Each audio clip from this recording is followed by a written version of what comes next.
Good morning sa lahat. Tara magbasa na tayo na ating libro guys. Magandang balita, Biblia. Today is 29 May 2024. Nandito tayo sa Isaiah chapter 60. Ang magandang kasasapitan ng Jerusalem. Pakisabayan ako ng basa guys para pare-pareho tayo dito matuto. Isaiah chapter 60 verse 1. Bawangon ka Jerusalem at sumikat na tulad ng araw. Liliwanagan ka ng kaluwalhatian ni Yahweh. Verse 2, mababalot ng kadiliman ang buong daigdig, ngunit ikaw ay liliwanagan ni Yahweh at mapupuspos ka ng kanyang kaluwalhatian. Verse 3, ang mga bansa ay lalapit sa iyong liwanag. Ang mga hari ay pupunta sa ningning ng iyong pagsikat. Verse 4, pagmasdan mo ang iyong kapaligiran, ang lahat ay nagtitipon-tipon upang magtungo sa iyo. Manggagaling sa malayo ang mga anak mong lalaki, ang mga anak mong babae kakargahing parang mga bata. Verse 5, magagalak ka kapag nakita sila sa iyong damdami pawang kasiyahan ang madarama sapagkat malaking yaman buhat sa karagatay iyong matatamo at mapapasa iyo ang kayamanan ng maraming bansa. Isaiah chapter 60 verse 6, darating ang maraming pangkat ng kamilyo mula sa Midian at Ephah. Buhat sa Seba ay darating silang may dalang mga ginto at insenso at naghahayag ng pagpupuri kay Yahweh. Verse 7, lahat ng kawan ng tupa sa Kedar ay dadalhin sa iyo at paglilingkuran ka ng mga barakong tupa sa Nebayot. Ihahain sila bilang handog sa aking altar at pararangalan ko ang aking templo. Verse 8, sino ang mga ito na lumilipad na tulad ng mga ulap at gaya ng mga kalapating bumabalik sa tahanan? Verse 9, ang mga malalaking barko ay hinihintay sa daungan upang dalhin ang iyong mga anak mula sa malalayong lupain. May mga dala silang ginto at pilak bilang pagpaparangal kay Yahweh ng Diyos na iyong Diyos, ang banal na Diyos ng Israel, sapagkat ikaw ay kanyang pinaparangalan. Isaiah chapter 60 verse 10, sinabi ni Yahweh sa Jerusalem, mga dayuhan ang muling magtatayo ng iyong mga pader at maglilingkod sa iyo ang kanilang mga hari. Nang ako'y mapuot, ikaw ay pinarusahan ko, ngunit ngayon tinutulungan kita at kinahabagan. Verse 11, ang mga pintuan mo'y aking ibubukas araw at gabi upang dito papasok ang mga hari ng mga bansa at dadalhin sa iyo ang kanilang mga kayamanan. Verse 12, ngunit ang bansa o kahariang hindi maglilingkod sa iyo ay ganap na wawasakin. Verse 13, at ang kayamanan ng Lebanon ay magiging iyo. Sama-samang pagandahin ang aking santuaryo sa pamamagitan ng mga kahoy na mahuhusay tulad ng cypress, pino at iba pa, upang lalong maging maningning ang aking tahanan. Isaiah chapter 60 verse 14, na kayo kung lalapit sa iyo bilang paggalang ang mga salinlahi ng mga bansang sa iyo umapi, hahalik sa iyong paa ang mga humahamak sa iyo at tatawagin kanilang Zion, ang lungsod ni Yahweh, ang banal na Diyos ng Israel. Verse 15, hindi na kita pababayaan at kapuputan o iiwasang mag-isa. Ikaw ay kanilang itatas at dadakilain, magiging lugar ng kaligayahan magpakailanman. Verse 16, aalagaan ka ng mga hari at mga bansa tulad ng pag-aalaga ng isang ina sa kanyang anak. Malalaman mong akong si Yahweh, ang iyong tagapagligtas, at palalayain ka ng makapangyarihang Diyos ni Jacob. Isaiah chapter 60 verse 17, sa halip na tanso ay bibigyan kita ng gintong dalisay, pilak ang bigay ko sa halip na bakal, sa halip na kahoy tanso ang dala ko, papalitan ko ang bakal ang dati bato, ang kapayapaan ay paghaharian sa iyo, at ang katarungan ay mararanasan mo. Isaiah chapter 60 verse 18, ang ingay ng karahasan ay hindi na maririnig pa, gayon din ang pagwasok sa iyong nasasakupan, ang iyong mga pader at tatawagin mong kaligtasan, at papuri naman ang iyong mga pintuan. Amen to this guys. O tingnan mo, verse 18, ang ingay ng karahasan ay hindi na maririnig pa. Nawa nga, Father God, wala nang gira-gira. Diba?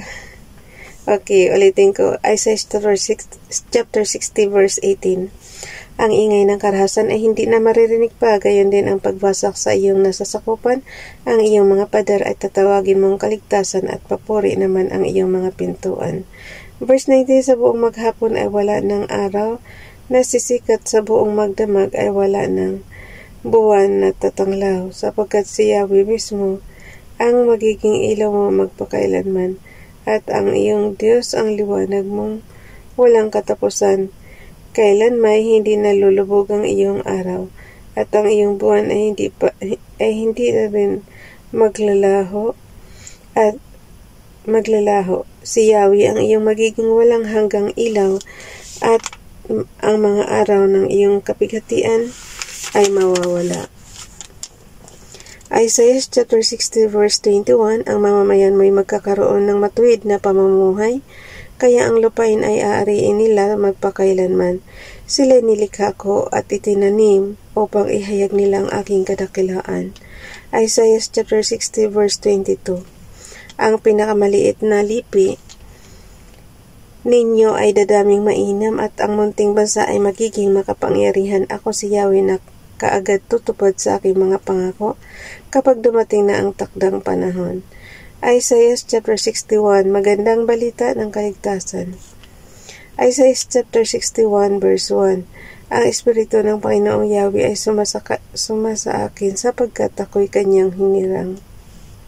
Sinugo niya ako upang dalhin ang magandang balita sa mga inaapi, upang pagalingin ang mga sugatang puso, upang ipahayag sa mga bihag at sa mga bilanggo na sila'y lalaya.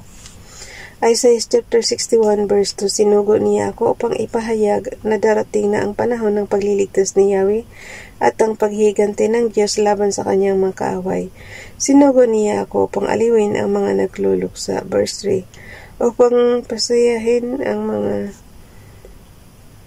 tumatangi sa Zion, kaligayahan sa halip na bigyan ng kapighatian, awit ng kagalakan sa halip na kalungkutan. Matutulad sila sa mga punong itinanim ni Yahweh na ginagawa kung ano ang makatwiran at maluwalhati ang Diyos dahil sa kanilang ginawa. Verse 4, muli nilang itatayo ang mga sirang lungsod na napakatagal ng wasak at tupok. Verse 5, paglilingkuran kayo ng mga dayuhan, at sila ang magpapastol ng inyong mga kawan. Mga dayuhan din ang magsasaka ng inyong lupain at mag-aalaga ng inyong ubasan. Isaiah chapter 61 verse 6, ngunit kayo na may tatawaging mga pare ni Yahweh at makikilalang mga lingkod ng ating Diyos, pagpipistahan ninyo ang kayamanan ng mga bansa, ipagmamalaking inyo na ang karangyaan dati sa kanila. Verse 7, sa halip na kahihiyan ang bayan ko'y tatanggap ng kasaganaan, sa halip na paghamak sila'y magsasaya sa kanilang minana.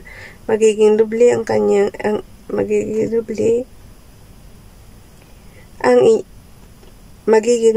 ang inyong kayamanan at ang inyong kagalakay magpasawalang hanggan. Isaiah chapter 61 verse 8,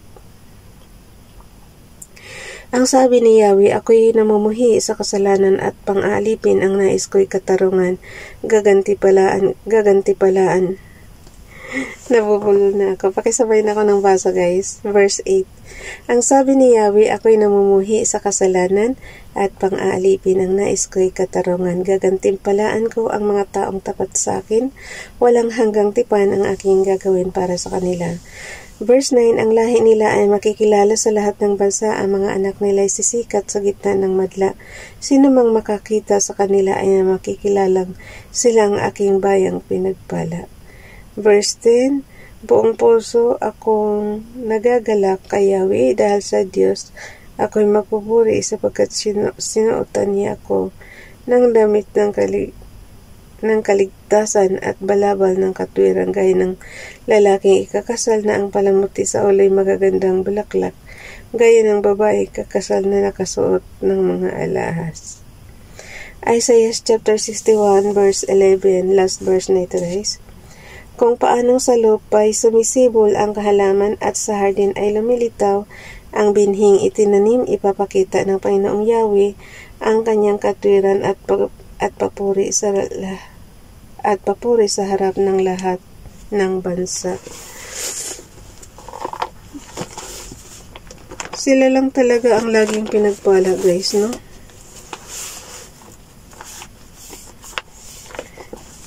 Anong isulat kaya itong Bible? Nasaan kaya tayo? Tayong tiga Pilipinas, saan kaya tayo ng panahon ito? Ang alam lang kasi natin, yung mga ninuno natin, sinakop ng Kastila pero ewan ko itong Israel at Jerusalem nung panahon ng sakupin tayo ng Kastila, ano kaya ang ano nila? Ano kaya rin ang sitwasyon nila? Kasi guys, history naman ito ng Israel saka ng Jerusalem. Halos lahat dito sa Bible, kunti lang ang nababanggit na ibang bansa. Katulad ng Lebanon, minsan lang hindi ito.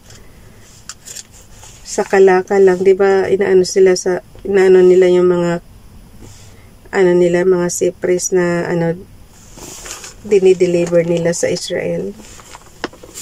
So, itong Bible talaga, mga sinulat to nung panahon ng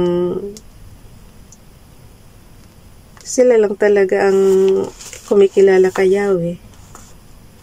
For 30 chapter 62 na tayo bukas, guys. 2024. Bilisan na natin at nalate ako ngayon ng ewan ko ba, ang sarap matulog na nawili sa bakasyon sa Pilipinas. Okay, bye everyone. God bless.